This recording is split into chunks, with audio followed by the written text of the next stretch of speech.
TTJ Tech. And welcome everybody to another episode of the TTJ Tech Show, another special episode, something that you don't see every day. I am going to attempt my very first reaction video, only it's still going to be audio. Now, I want to, before we get started on this thing, I do want to give you a little bit of an intro to the background of this. For some time now, I've been wanting to do reaction videos when I see something that I really think is worth reacting to. Doing that with voiceover adds some definite complications because there are some fantastic video editing apps out there that do work with voiceover, but a lot of the reaction video specific apps are not phenomenal yet. And while it probably would have been doable, it felt to me rather clunky.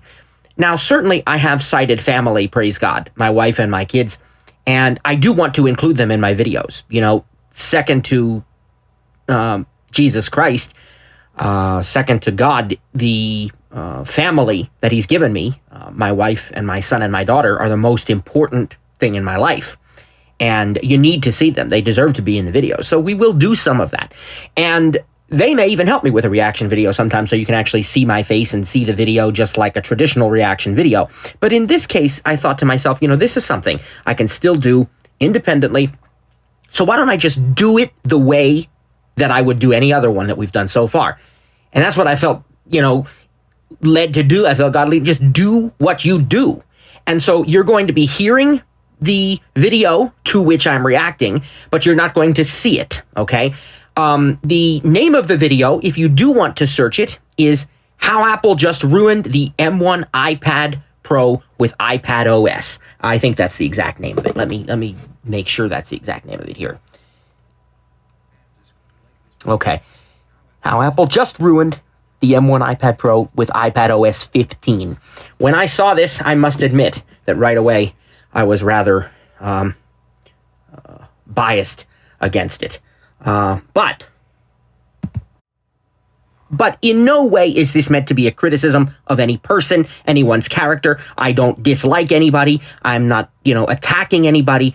I'm just reacting because I do very respectfully disagree with what is being said here, and I want to point out perhaps an alternative view on the subject. The video is only about 10 minutes in length, and you may occasionally hear voiceover on my other device that I'm playing the video on. I'm going to try to keep that to a minimum, but basically that's about all I've got to say as far as preamble. Just one other thing.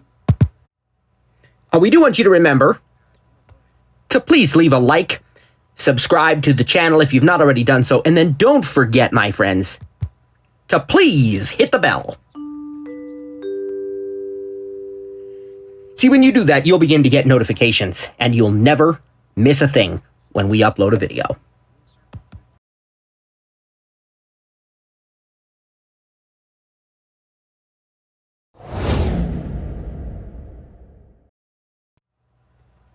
Apple just ruined the brand new M1 iPad Pros for both myself and a lot of people out there.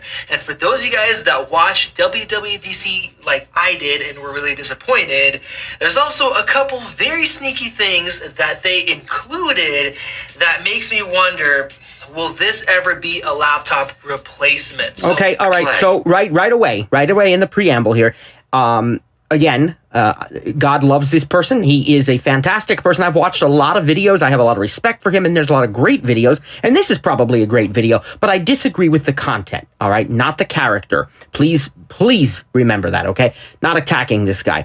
Right away, though, he is setting us up in the mindset that the iPad is not a laptop replacement. And furthermore, that Apple ruined, I mean, he made the statement, not just I think Apple ruined, but, you know, they did. And he did, in his defense, did say, for me and a lot of other people. I gotta believe that's not true. Okay, I can't react this long to every single comment that I find suspect. But look, saying that it's not a laptop replacement or rhetorically asking the question, will it ever be a laptop replacement, with an obvious inclination towards no, is very, very inaccurate to put it bluntly, and is a mischaracterization of the iPad completely. TTJ has done numerous videos and classes and podcasts and articles and everything else under the sun that demonstrate how the iPad is indeed, for most people, a traditional computer replacement. And we don't have the mark on that. There are others who have said that very same thing. So not everybody, but not for everybody, but definitely for, I would say, a good portion, a vast majority of the people. All right, let's keep going. Let's go ahead and talk about what they have changed and also what they haven't, and why this iPad really doesn't make any sense for me anymore. And with that, why a lot of people are saying they are now going to be returning their M1 iPad Pro. I've not heard tons and tons of people saying that. I really have not. Obviously, this gentleman and I travel in different circles. I'm not saying he's lying, but I bet it's not as big of a number as he's sort of making it sound there. Now, the M1 iPad Pro is arguably the biggest leap in iPads ever. Obviously, it is the best iPad ever made, but the jump that we got with this new M1 chip added is just mind-blowing. It completely shocked us when Apple announced it in multiple ways, but the biggest one is just that M1 chip that is designed for their desktops. Now, because these tablets are so incredibly thin, we for sure thought that the performance is not going to come anywhere near an M1 MacBook Pro, and that they are going to thermal throttle quite a bit. So we gave you guys estimates on the performance, but when we actually got them in and we tested it, we were just shocked by how well they performed and how little thermal throttling there was. Now that right there is a mindset issue as far as I'm concerned, my friends, because never underestimate Apple. Never underestimate what they are capable of doing and what they are willing to do for the customer. Never underestimate what is possible when you combine hardware, software, and services and control the entire experience. And I'm sure this guy knows this. I'm sure he does. He's not a dummy. All right, I know that for a fact. I'm not trying to insult his intelligence, okay? He knows that. So I'm not sure why it was such a shock. I saw the M1 iPad Pro and anticipated that it would basically be on par with a MacBook Pro or, one of the other Macs. I mean, sure, bus speed, thermals, all of this. But I'm telling you, if anybody can do it, Apple can. And don't underestimate them, right? Okay. Such a thin chassis. And since they're using the M1 chip, of course, you have 8 gigs of RAM at base, which is crazy for a tablet already, at least an iPad, and up to 16 gigs at the high end, and up to 2 terabytes of SSD. That is extremely fast, way faster than before. And you can get all of that even on the 11-inch, which comes at a base price of just $800. And on top of that, you factor in having a really nice, sharp, colorful display, great quad speakers. This one sounds actually better than the MacBook Pros. You add in an awesome front camera. We have rear cameras in the back, which you don't get on a MacBook. You can use the Apple Pencil as well. And the base 600 nits of brightness are about 1 to 200 nits brighter than a MacBook, not even including the XDR display.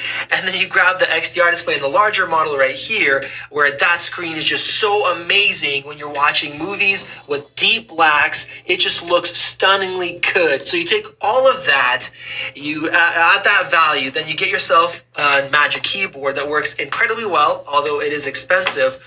Or with that, now you can get something like this bridge keyboard that just came in, $250 for this larger model, $100 less than Apple's option, and it literally turns it into something that looks like a MacBook. Bam, look at that right there. This has so many people excited about the fact that they can get one device, one iPad, and now have insane performance of M1 in an iPad with Thunderbolt built in, and they can have all those extra features and benefits of an iPad that you can't get in a MacBook. Now is a time to ditch Mac OS and a MacBook and just go for an all-in-one device. No argument there. Well, unfortunately, that didn't happen. If you guys watched our performance comparison in things like Adobe Rush, it actually exported it slower than the older iPad Pro. And then all the other issues that people had with iPad OS, such as Files app being very limited. We had issues with Thunderbolt not being able to connect properly. Some of our drives didn't connect. Other ones that did connect were much slower than on a MacBook Pro. Okay, so we got to stop here, and I'm going to try something. Speech off. I was a little bit nervous about doing that in case I accidentally tapped on the wrong thing without realizing it, but we're going to give it a shot so you don't have to hear play, pause. All right, so where do I begin? The Files app is limited, so they say. Look, I don't pretend to know it all. I don't pretend to do everything that some users do. And I certainly don't pretend to be any better than anybody else. But I can tell you this, there's not anything that I or any of my family, friends, or colleagues would ever want to do with a file that they can't do in the Files app, okay? I'm not sure what you're talking about there, sir, because you don't explain yourself. But, or I shouldn't say explain yourself. You don't explain your position. But are you talking about the fact that you can't access system files? You can't access, music library files and things of that nature? Because if you are, then we have a difference of opinion, my friend, because I don't believe any user should have to access that stuff. There's no need to. And the only thing you are doing by granting users access to that stuff is the ability to mess things up. Okay? There's no need for accessing that kind of stuff. But the Files app gives you access to anything that you've created and a lot of other things that other apps have created. They give you the ability to create folders, tag folders, rename folders, copy, cut, paste, move, duplicate, quick look, share your files, share them collaboratively, share them by sending a copy, create shared folders in iCloud. The Files app integrates Dropbox, Google Drive, Microsoft OneDrive, pCloud, I do believe. Correct me if I'm wrong, or I apologize if I'm wrong, I should say. They give you the ability to access SMB servers. They give you the ability to access USB flash drives and SD cards and external hard drives. And I've actually seen it work. So I don't quite understand what else 99% of the population could ever want to do with a file or a folder that can't already be done. And then to talk about the problems you've had with Thunderbolt and connectivity, I will admit that I can't really speak to that because I don't do that much stuff like that. But see, that begs the question too: why are we still relying on external drives? Now, I know there'll be somebody that'll jump up and they'll write me a 1,000-word essay on why it's stupid to rely only on cloud services, or why, as a professional, they can't afford to, even if I can. And that's fine. Look, don't send me all kinds of hate letters, okay? I'm not trying to be mean to anybody. You do what you want to do. It's personal preference. We got a free country, praise God. You want to get 1,000 external hard drives and 50 USB drives, put them on your purse, put them on your key ring, hang them from your earlobes if you want. I don't care. That's up to you. But I'm saying, I believe the world is moving towards the cloud-based and the wireless, and I was ready to do that years ago. I was ready to ditch the drives, because what if you forget a drive? Let's just be honest about it. We've all done it. We've all been there. Oh, I want to show you this project I've been working on.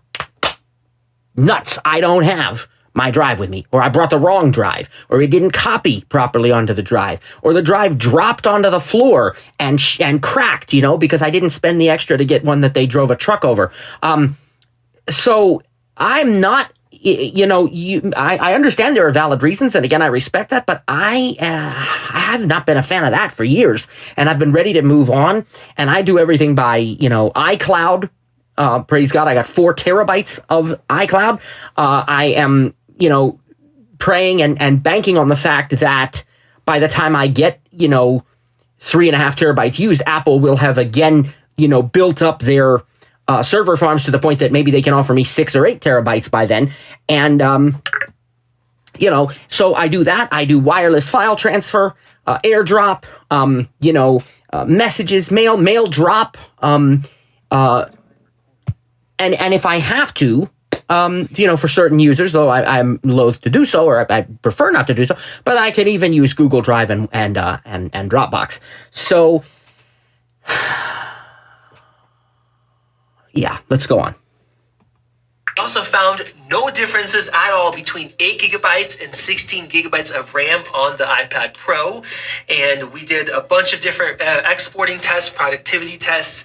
We even opened up tons of apps, and there was no difference at all. In fact, the 16 gigabyte version closed an app earlier than the 8 gig version, so that was a shocker. And then we found out that the iPad OS actually has a limit of 5 gigs per app, so it's literally a hard cut. All of the Okay, so let's stop there. Let's talk about a few things there, okay?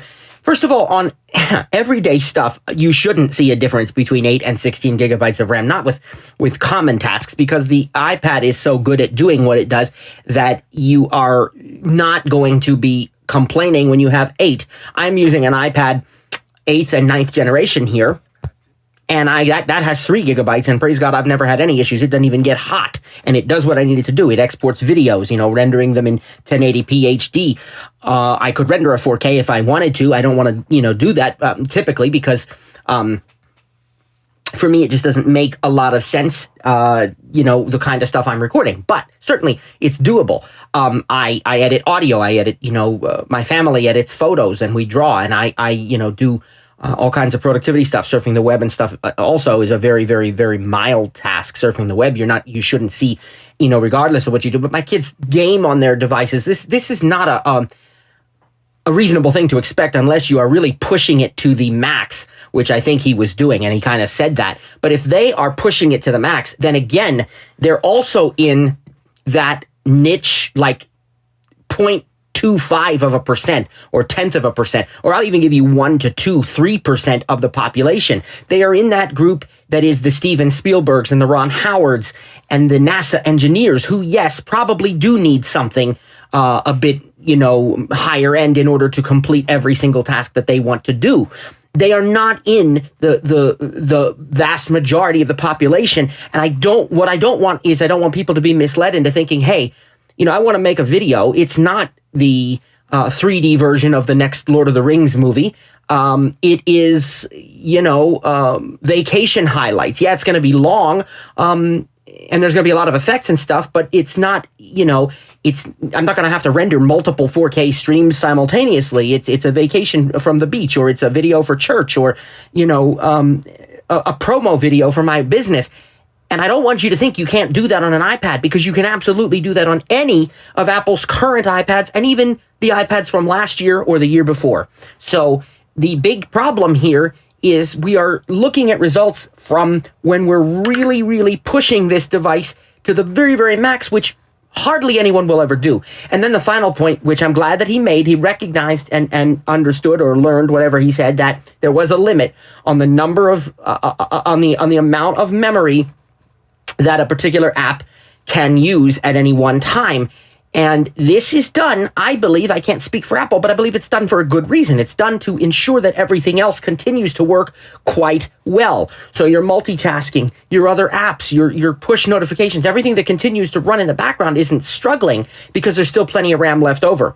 But it should also be pointed out that Apple since has released a special entitlement system, which app developers can request additional memory for their apps if they need it. And I don't know what the process is, but I do know that it exists. All right, let's keep on trucking along, shall we?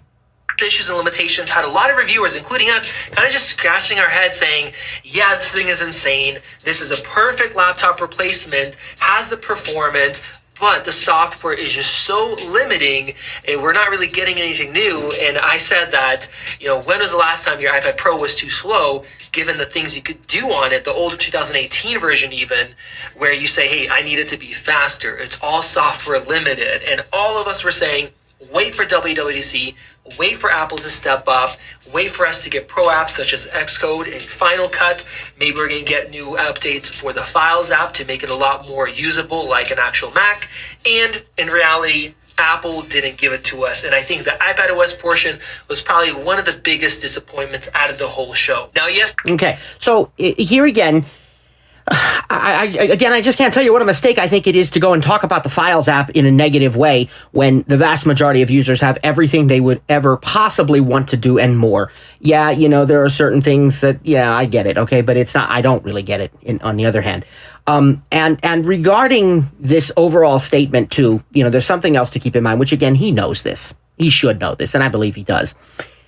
Apple does things progressively.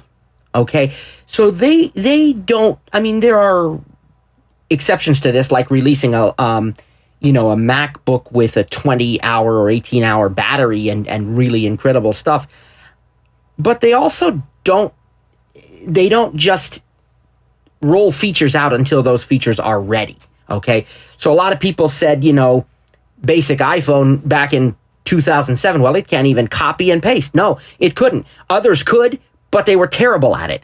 Well, it can't multitask even in iPhone OS 3, which is not true because it could. Just try navigating in Maps, listening to music, and receiving a phone call. That's multitasking. Third-party apps couldn't multitask, and they couldn't multitask in the way that the pundits wanted them to be able to. Others could, but they did it terribly.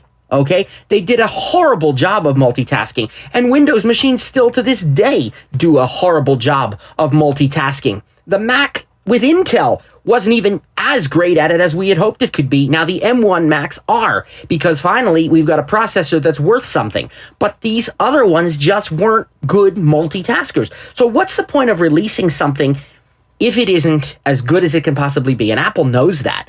And if they did release it early, everyone would be all over that too. Oh, Apple, how could you lose your way and release such a terrible product? It wasn't ready. No. And that's the point, is we may see Xcode, iMovie, or we have iMovie. Please forgive me. We use iMovie on iPad. Let me try that sentence again. We may see Xcode, Final Cut Pro, and Logic on the iPad. I can't speak for Apple. I don't know their plans. But if we don't already, I believe it's because they're not ready to release it for whatever reason, okay? And you already know that third-party developers are making excellent apps that meet those needs. So Clips and iMovie will do everything that probably 80 to 90% of the population will want to do. But if there's more you want to do, get Luma Fusion, right? It's reasonably priced, and Apple endorses it. I don't know if they'd use the word endorse. Maybe they wouldn't use that word, but they've showcased it. They've actually showcased it. And they showcased it this year when we talked about the iPad at WWDC, did they not? So you can do this kind of stuff. So it's so limiting. iPad OS is so limiting, you say. What do you want, or what do you think that 90% of the population is going to want to do that they cannot do with their device? It would be like me buying the car that my family and I have, a beautiful candy apple red Chevrolet Impala LTZ, gorgeous car, and it runs great. It'd be like buying something like that, or maybe, a Ford Fusion, or whatever brand you like, Toyota Avalon, okay, and then saying, well, I can't off-road with it. I can't tow my camper with it, so it's not worth buying. I'm returning it. No, that's ridiculous. Look, if you want to tow your camper, you need to buy a truck, right? If you want to off-road, you need to buy some kind of four-wheel drive vehicle. Why are we judging the validity or the worthiness or the quality of something, or even the relevance of it, by those few niche things that very few people are going to even want to do? And that truly is what this is. Maybe a lot of people want to off-road. Maybe that's not just a few. I don't know. But I certainly know that the kind of stuff that this device is unable to do is so minuscule that it is really niche stuff. If a student, a teacher, even a business professional, a medical professional, a nurse, a small business owner, certainly an individual, a family, but all of these higher, even a person who does basic video editing. Again, if you're working for Hollywood, that's a different matter, right? We're not talking about that. And also keep this in mind: the stuff that we do, right, dictates this. So if you're going to, design the Orion space capsule at NASA, yeah, that's a different level of things, but that's not what most people. Ooh, we locked here. I'm going to have to probably put voiceover back on to find out where I'm at here. Sorry about that, guys. Speak, track position, play. There we go. Button. Okay, sorry about that. So we are, yeah. Forward 10-sec play button. Speech We're off. going to keep going, but just keep that in mind that this is a blanket statement that it's not a good laptop replacement, that it falls short. Most laptops don't do as well at these things as you are talking about. You try multitasking, rendering multiple cores on some Google Chromebook or some basic Microsoft Windows PC, even a Surface, and tell me how it feels. Because I'm going to tell you something. There's a reason the iPad is so successful. And regardless of which version you want to look at, it's going to beat those things hands down. All right, let's keep going. There are a couple legitimate cool features that are being added. You guys let me know what you're most excited for down in the comments section. But if I look at my notes list here, the iPad OS section has literally the least added new features. And some of the things are just kind of like, why didn't we have this before? For example, widgets being able to be added on wherever you want. Okay, Android's had that for such a long time. That's been a part of iOS before that. Or the app library. Okay, I guess that's nice to have that as well, but probably should have been there before. Give it time. It's for multitasking, which is great, but it's not really a new feature. They kind of fixed it where before it was very confusing to use, and sometimes it took multiple tries. Now they just made it easier and more intuitive to use, so it's not really a new feature. And then, of course, we have the notes feature, which I'm going to go in detail in our next video, and hopefully I'm going to download the beta version, but that's not really giving us anything really wanted with the M1 iPads to harness all that extra performance and capabilities. That's just making it easier and better on the software to use an iPad as an iPad. Apple also showed off other software in this section that applies to a lot of devices, not just the iPad, kind of like they wanted to make this a little bit longer for the iPad. And then they also showed off Swift being able to compile and update straight out of that, which is great, but people want Xcode on the iPad. All right, hold on. We didn't give enough airtime to what was just said, and most people, not insulting anybody, not trying to, but if you're not a developer, you don't even know what he just said. Swift being able to compile and whatever, yeah? That's over people's heads because you didn't give it the airtime that it deserves. What Apple has done is they've made it possible for people to develop apps right on the iPad. Okay, that's a simple fact. Compile, render, upload, I don't know what. They made it possible for people to develop apps right on the iPad now with their Swift Playgrounds app. And not only develop them, but submit them to the App Store. So you can become an app developer with even a paid app if you want to, right from your iPad, without having the need for a Mac. Now, are there limits compared to the version of the Xcode software that are that people on the Mac use? Absolutely there are. Absolutely there are. So is every app developer in the world able to right now ditch their Macs and continue the development cycles of their apps on an iPad? Probably not. Certainly not, right?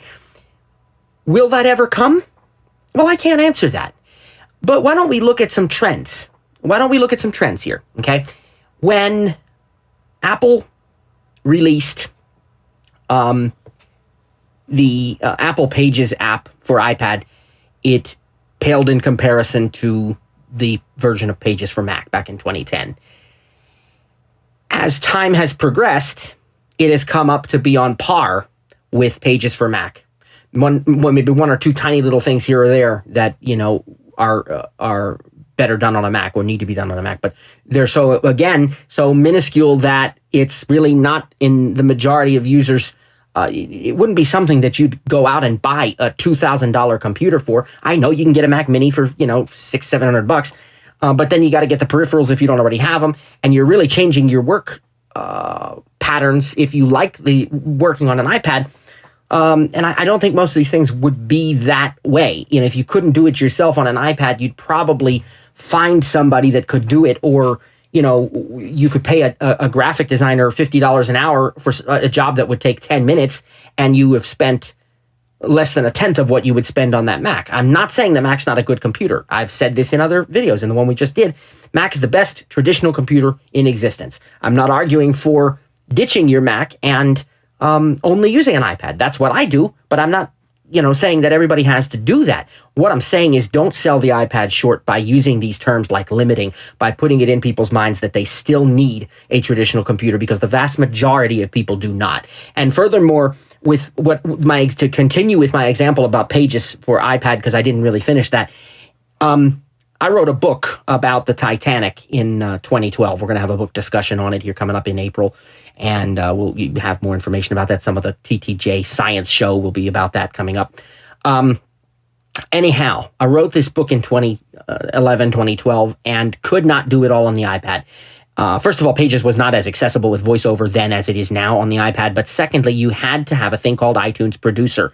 So you needed a Mac to get your books into what was at that time known as the iBook Store, now the Apple Bookstore. The recent revisions that I've done of my book and writing of entirely new ones, entirely done on the iPad, because as the years have ticked along, Apple has continued to refine, update, and improve these apps like Apple Pages, increasing their feature set and their overall functionality so that now it is entirely possible to export a Pages document as EPUB, which is the book standard, one of the book standards, and to create very beautiful books in Pages, and then to publish them directly from the Pages app to the Apple Bookstore without ever needing a Mac. Again, I cannot say whether Xcode and Swift Playgrounds will follow in those same footsteps. Keep in mind, Apple is not saying you have to. Actually, let me come back to that. Let me just finish this first. I don't know if Xcode or Swift will follow in that same pattern, but it's not the first time we've seen Apple do those kinds of things, right? Apple releases a core set of features that they believe are the most important ones. They did the same thing with HomePod. Apple knew when they released the HomePod that people would want to be able to stereo pair. They were already working on it. Apple knew they'd want multi-room audio. They were already working on it. Apple knew they'd want calendar support and to be able to directly make phone calls on their HomePod. You can't tell me that was a surprise to them. But what they did was they released the features they felt were the most critical right away, that they could really, really rewrite the playbook, right? That they could really innovate and do a beautiful job. And then as time went on, they continued to innovate and do a beautiful job with even more features, to the point that now we have a smart speaker that recognizes each person's voice and, that does all these other things that it wasn't capable of doing on launch day. That's the nature of revisions in technology, right?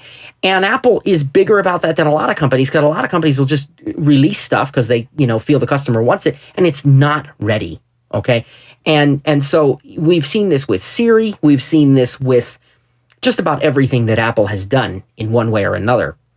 Now, some of it takes longer than others, but I think that the addition of the ability to develop apps and submit them directly to the App Store from the Swift Playgrounds app, even if it's not as robust an experience as the Xcode experience, I think that is, again, while I can't speak for Apple, indicative of where their heart is on this matter, that people should be able to code on the iPad and get a quality result they can wrap their minds around and even generate some revenue from. And so if you continue to follow that track, it is inevitable to see that there will be new features added to Swift Playgrounds, and it will make a difference over time. So why not just say, okay, I personally can't replace my laptop yet. Maybe you can, but, give it a few years, rather than saying that this was a letdown, or that it was that it's limited.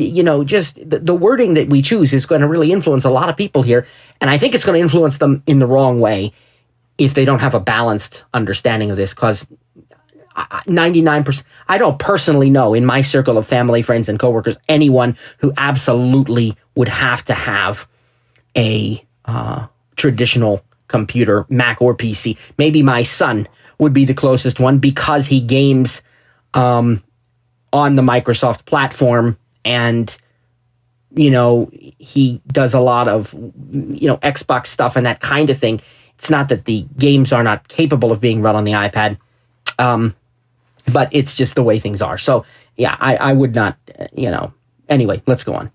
And it doesn't seem like Apple is wanting to give it to us. And the same thing with Final Cut Pro. Well, how do you know? I would love it. So my whole thought with this iPad, once I got it, once I used it, just like a lot of you guys, is I don't really need a MacBook anymore. As soon as I get an update to iPad OS, where you can make it be more usable with external drives, make it work, remove some of those limits, software limitations for iPads, get us software that can actually utilize this crazy hardware, I will switch over. I have this crazy all-in-one device that is good for everything on the go.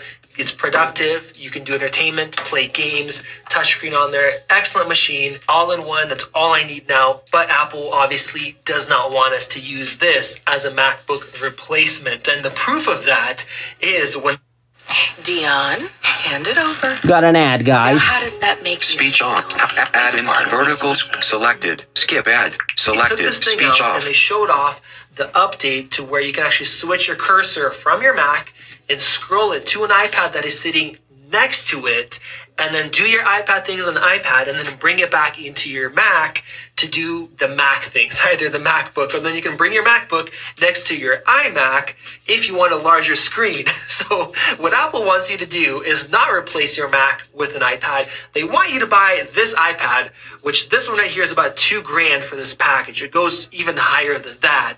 And then they want you to buy a MacBook for when you need to do real things, like if you want to edit with Final Cut, you want to use Xcode and other programs, Logic, on the go. And then if you want to do it at home, buy another one. And we'll allow you to put all three next to each other and just move things from one to another.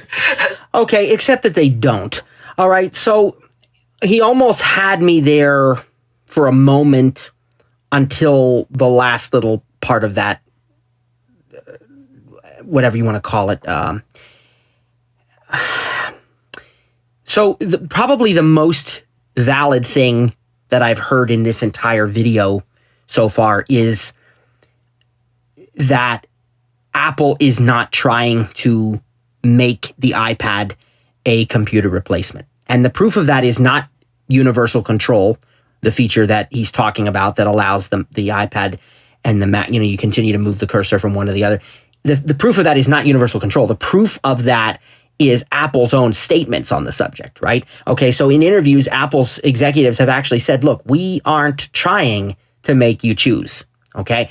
They say, do you see one cannibalizing the other? Do you see one eventually taking over the other? They're saying, don't think about it that way. These are separate devices, and the important thing to us is that you can have all of your stuff on all of your devices, right? But we're not telling you that you have to use one exclusively, okay? So that is a definitely very valid statement that he made in the video, which I 100% agree with. And it doesn't matter if I agree with it, Apple said it, okay? Where you lose me is when you start saying that they want you to have every device that they make, and also if you want to do quote unquote real things like Final Cut Pro and Xcode. All right.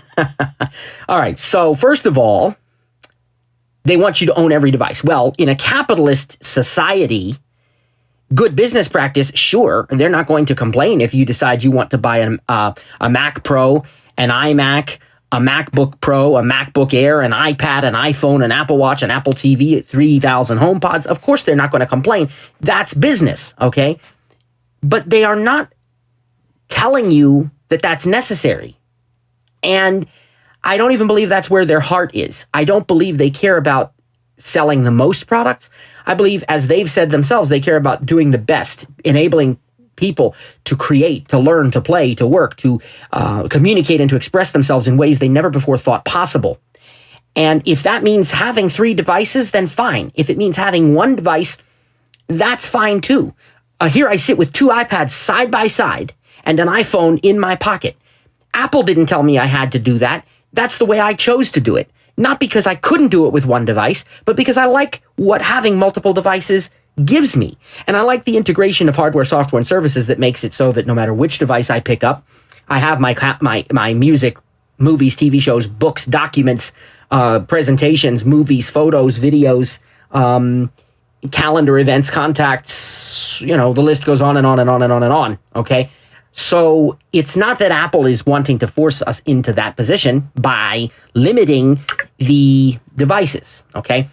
Secondly, and this is the one I had to laugh at, not making fun of the person, I'm not laughing at what at him, but what he said is laughable to me, that if you want to do real stuff, okay? So let's put aside the fact that you just unwittingly insulted probably hundreds of thousands of kids, of teachers, of nurses, of pastors, and even small business owners who have done a lot of incredible stuff in Apple Clips and iMovie, and yet you're not calling it real stuff. So apparently the only thing you view as real stuff is the stuff they do in Hollywood or, again, in NASA, something like that. I know you didn't intend to insult anybody. I know that's not what you meant, and I'm not insulted, and I'm just using that sort of melodramatic verbiage to illustrate a point. I realize this is not a malintended person. He's, I'm sure, a wonderful guy, and he does great videos. Again, I want to go back to that, right? Not trying to attack his character, but it is, if you really stop and look at it, I can show you videos that we've created in Apple Clips and in iMovie, which have completely served the purpose that they were designed to serve, and they're real stuff. None of my videos has been bought by Disney or Universal, but that wasn't the intent of them, right? But when you have movies and photos that were, professional stuff that were shot on iPhone, to borrow the slogan, or when American Idol decides that because of the pandemic and they want the show to go on, they're going to send iPhones to their contestants. When Jimmy, was it Fallon or Kimmel, whatever, decides that he's going to film his show on an iPhone, you have to stop and pause. And you have to stop, you have to say to yourself, I think at least, that maybe this is the time at which, this is the point at which I stop this line of the iPad is not a laptop replacement, that it's, more a consumption device than a creative device or whatever. Now, he didn't say that specifically, but that's another thing I've heard. Maybe it's time, maybe that's the moment when you see this stuff happening, when you see pilots taking their flight bags with them and the only thing they have in their flight bag is an iPad. Maybe it's time we stop saying stuff like, if we're going to do real stuff, we need a Mac, right? If we're filming on a safari in the jungle with an iPad or an iPhone, then maybe it's time we stop saying stuff like, this device, if we need real stuff, must be supplemented with a Mac. So I didn't know that I was going to have quite a soapbox on something that I saw in this video, but that one really kind of strikes me deep because, again, I couldn't disagree with it more. Real stuff is not limited to the really high-end professional stuff. And by the way, I bet you could do everything you do, but I don't know because I don't know everything that you do. But I bet you could do it with an iPad. I couldn't say that for sure. But I know you can make videos with an iPad, and a lot of people have. So, yeah, I don't know if you could. And I probably shouldn't have even gone down that road because I don't know. And I don't want to pretend to know or speak for you. But it just, man, that statement, wow. Okay. Track position, forward, play, go on. button, pause, That just has me speech thinking, off. wow, that is incredible. Is Apple ever going to make this the kind of machine that it should be with the hardware that's inside? Will the software ever catch up? Now, to me, after seeing that and knowing that we're not going to get another iPadOS update for another year, is it even worth having this device? Like I mentioned earlier, all the things I could do with this machine, I could do with the 2018 iPad Pro. Same keyboard, same capabilities, same new iPadOS with the Notes feature. This hardware, this M1 chip, isn't being fully utilized. Even in gaming and video exporting, it's not being fully utilized right now, and Apple is keeping it limited with their Files app and other features. So what's the point of having this machine? And I know a lot of people agreed. We're seeing tweets, people saying, hey, I'm returning my iPad. If I have this hardware for this much money I spent, but I can't really make the most of it, and I still need to keep my MacBook, there's no point to having it. And personally, and unfortunately, my return window closed on Friday. So for anybody that bought this at launch and got it right away, conveniently, Fridays when the return window closed, WWC is Monday. And all of our hype waiting for this machine to become an actual pro machine where you can replace your MacBook and you can do everything on it, well, all of that was just crushed. And I think Apple just ruined the M1 iPad Pros. They're still great iPads, but they're not laptops. They're nowhere near what they could be. And I guess we're going to have to wait even longer. And based on what Apple showed off, I don't know if they're ever going to want this to be a MacBook replacement just by limiting the software. But you guys let... Okay, so, again, so close. Came so close to having me on his side. Not that there are sides. I'm just kidding. I'm just using the vernacular, right? So close. And then just totally out the window with the statements after it. So let's examine that last part for what it was. Apple or iPad OS is not taking full use of not making full use of the M1 and the hardware that's in this iPad. Perfectly true. So maybe the title of the video should have been the iPad that's only begun to sing. You know, it's just getting warmed up. Wait and see what happens in a few years, okay? But not that iPad has been ruined, not that it's limited. Yes, there are things that are not fully being taken advantage of to the degree that you may want them to be. The other part I agree with the gentleman on is that an iPad Pro is probably not necessary, even as good as its hardware is. And I have made that statement in other videos. As a matter of fact, I'm going to be releasing, for those who are on our newsletter, if you've not subscribed, we'll tell you how to do so here in a moment. And I'll leave the email address in the description of the video as well so that you can see it since we're talking about it. But on our newsletter, I'm about to release an article, and it's going to be called Debunking the Pro Myth. And the entire thesis statement and the entire point of the article is to say that while the iPad Pro is absolutely amazing, and it's the most powerful iPad that Apple has ever released, it is not the only iPad on which you can do pro-level stuff, and it's not necessary for many users, right? Because here I sit with an 8th and 9th generation iPad, and I can do everything that I want to do on those devices. Everything, okay? The problem comes when you hear that Pro name and you think, I've got to have the Pro because I'm doing pro-level stuff. But the problem is made worse by people who make videos on YouTube saying that the iPad is not capable of doing pro-level stuff. Okay? I have not used a traditional computer, really and truly, I have not, since 2015. No, I'm wrong. I'm sorry. 2016 or 17. 2016 or 17. I run a business. I design websites. I design digital books. I design classes, digital courses. I record and edit video, though albeit not, Hollywood level for that purpose. I record and edit audio. I do these podcasts. I do musical arrangements.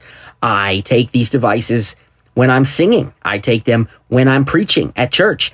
We do our grocery. Now I'm going to, less powerful stuff, I know, but just to show you the gamut of things. We do our grocery lists, our recipes. We watch movies and TV shows. We play games. We do all these things.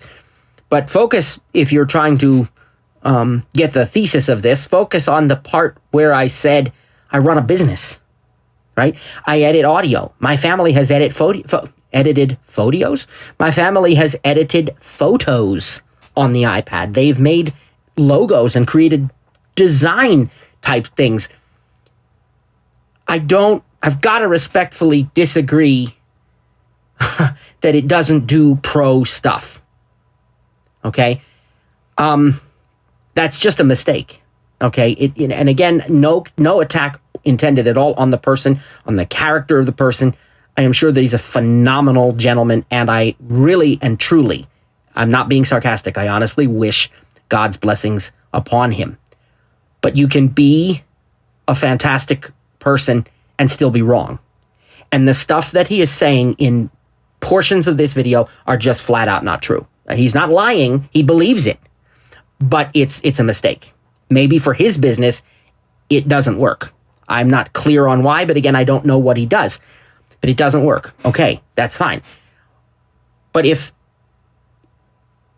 John Doe and Melanie Marlowe watch this video and they are teachers and they are tired of a slow, sluggish Windows PC or Google Chromebook and they want to know, could I replace them with an iPad? And now they've seen this video, they're thinking, man, I really thought I could, but I guess I can't, because you say, I still got to have a MacBook. You don't still have to have a MacBook. I ditched traditional computer in 2016 or 17, not because I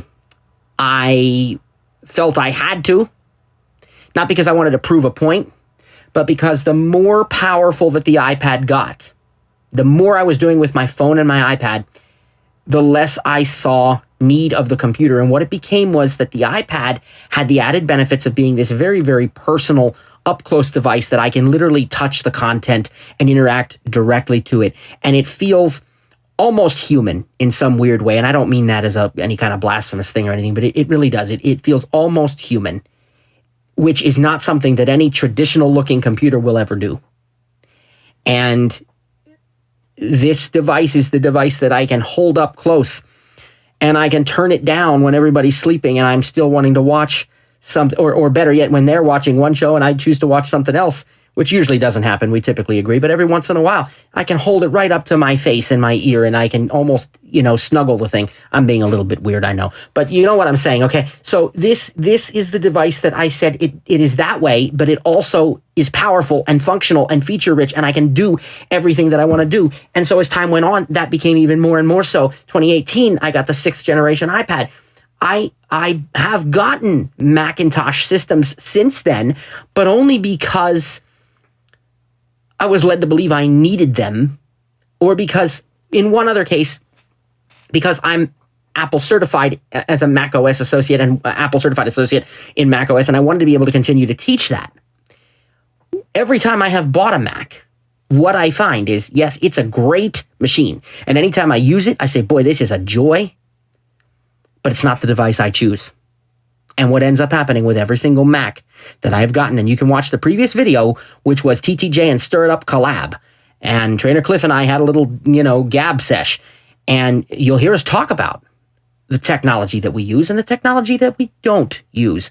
And what is happening is that iMac, it's collecting dust. As a matter of fact, I came down here because it's nighttime and one of my kids was sleeping in the room I normally am in that living room. Thought the courteous thing to do would be not wake him up. It's a school night, So I came downstairs to my office area and my desk. So I'm literally sitting in front of, or I should say my iMac is literally sitting in front of me. Listen to this sound. Can you hear that sound? That is my Mac. I'm touching it. I'm tapping on it for you. That's my 24-inch gorgeous blue. I call it the Blueberry. It's a beautiful machine.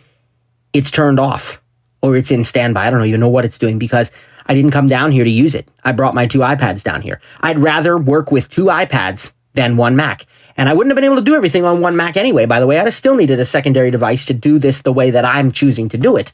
So it wouldn't have helped me, but it would have been less fun. It would have been less personal. It would have been less interactive for me. I like the iPad OS experience, and I believe, the vast majority of people are fully able to use this as a pro device, as a laptop replacement, as our full-time computer, whatever you want to call it.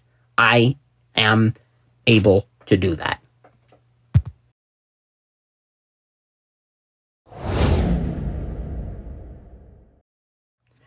All right, my friends, just in final thoughts here.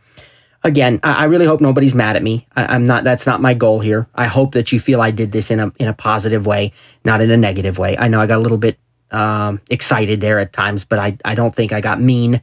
It certainly wasn't my intention to be, and I don't have any negative thoughts towards the guy. I still love the Max Tech channel. It's a great, great channel. You should subscribe to it, by the way. A lot of great videos on that channel. my reason to do this was not to look for a fight, not to look for an argument, not to just try to come off as knowing more than somebody else, which I don't, or, anything like that. And certainly not to embarrass this guy. He's got a lot more followers than I do. My intent was, I don't want anyone being misled by some of the stuff and the way that it was presented. And I feel that if you don't have that alternate perspective from someone who's actually using the device full time to run a business, to do pro stuff, if you don't have that alternate perspective, you could easily be misled by some of the stuff that we just heard. So I hope that is all received in that positive spirit. I hope it's not, anything other than that. I certainly don't want to ruffle any feathers. And you know what? If you can't use an iPad as a laptop replacement, that doesn't make you any less a person. That doesn't make you a bad person. If you want a Mac, a Windows PC, a Google Chromebook, whatever you want, you do it, right? Okay, we're not criticizing anybody at all for however they choose to do things. And there'll be people that watch this video that say, this dude's insane. There's no way I'm getting rid of my Mac. I don't care what iPad they come out with. There's no way I'd ever get rid of them. And that's fine. That's fine. Again, the intent of this video is not to force people or suggest even that you should ditch your Mac in favor of an iPad.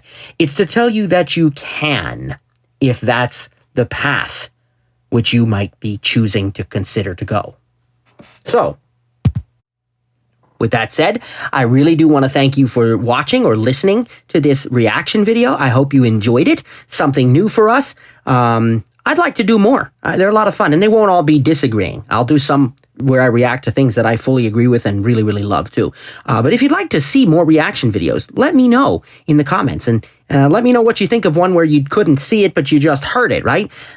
So that's going to conclude for today. I God bless you. Want to wish you a great day. We got new episodes of the TTJ Tech Show coming every single Friday, so you can expect one really, really soon in just a few hours. And we've also got interspersed these other gems every now and then.